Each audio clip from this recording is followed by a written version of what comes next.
May saman nga nakamames nga vehicular accident nga napasamak ti ili abantay, particular iti National Highway Barangay 2 iti natakamat nga ili. Aditan nga nakatayan iti dati, akaming iti PNP, nga managan iti Milky, Pabo E. Formoso, nga agday iti Barangay 2, Amiananse, Bigan City. Nagsagrapmet iti nakaro apan nakadundunor iti may sapay nga lalaki, amanagan iti Ramil Sagun E. Biloria, 20 iti tawen na, nga agday iti Barangay Lapting, San Juan, Ilocosur. Kalpasan nga nagdidindong par iti nagluganan da a motorsiklo. Basar tin parwar nga investigasyon iti kaming iti kapulisan iti natakamat nga ili. Agarup alas 12:15 iti napalabas karabii nga napasamak may ka-23 nga aldaw iti daytoy abulan. Ni Police Officer 2 Prospero Cardenas, duty investigator iti PNP Bantay.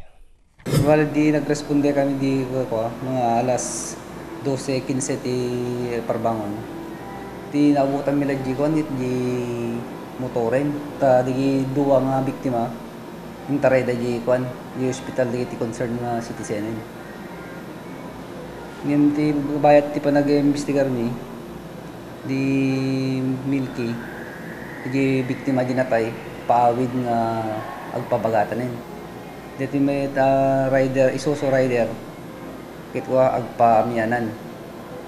Kaya di abang nagdidalyasat ni Milky di tagap ni Milky kami naggapo di natayan di Sonto.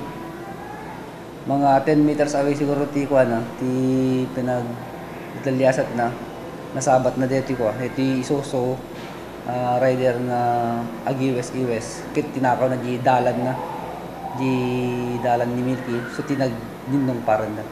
Pinaliknikan ni Police Officer to Cardenas nga saan nga nakainom ni Pabo. Gapuanan ta nakapatpatang na mismo. Itinatayan nga naggapuan ni Pabo. Sakbay ang napasamak ti panakadisgrasya na. Naku nanapin nga nakigtot idi. Nadamag na ket daguspet ka pan nakinita nga insigida. Bale ti di ni Milky gamin. Before nga na disgrasya, nagpatang kami pa iti mga quarter to 12. Nagkuha kami nagpatpatrolya kami. Tapos nagpakada kami rin nagsubli kami iti stasyonin.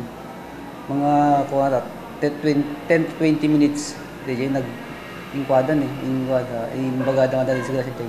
Yung di pa nagkula kami nakainom ni Milky kami tumininom ti arakso na.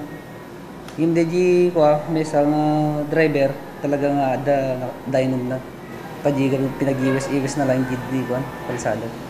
Awan pa iti maikaso kontra kinisagon, gapuan ng taawan pa iti nagpapatangan dagiti duwa nga partido. Impakaammo pa iti nasao nga opisyal, nga mayat iti kondisyon ni Sagon, bayat iti papan na iti balay pagagasan, ken pinagtultuloy iti panagimbestigar na.